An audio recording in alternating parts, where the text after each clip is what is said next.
Good morning everyone. Today we are going to learn about stance.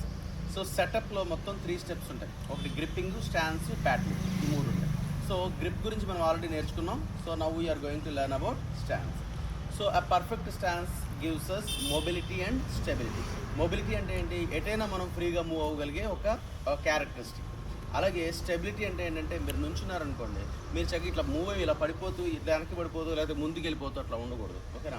So మీకు ఏమనిపించాలంటే కరెక్ట్గా నేను స్టేబుల్గా ఉన్నాను అనిపించాలి. సో అలా ఉండే పర్ఫెక్ట్ స్టాన్స్ ఏదైతే ఉందో దాంతోనే మీరు ప్రొఫెషనల్ లుక్ అనేది వస్తుంది.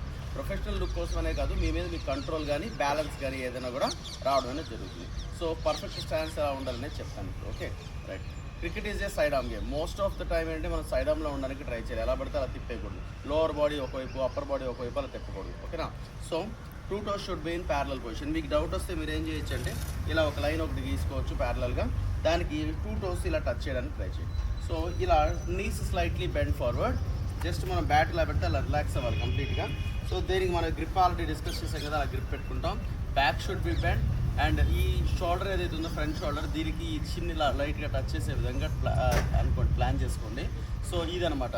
I should be in horizontal position. Okay, so again I'm saying 2 toes should be in parallel position, knees slightly bent forward, back should be bent, elbow should point towards the bowler and always try to touch your chin.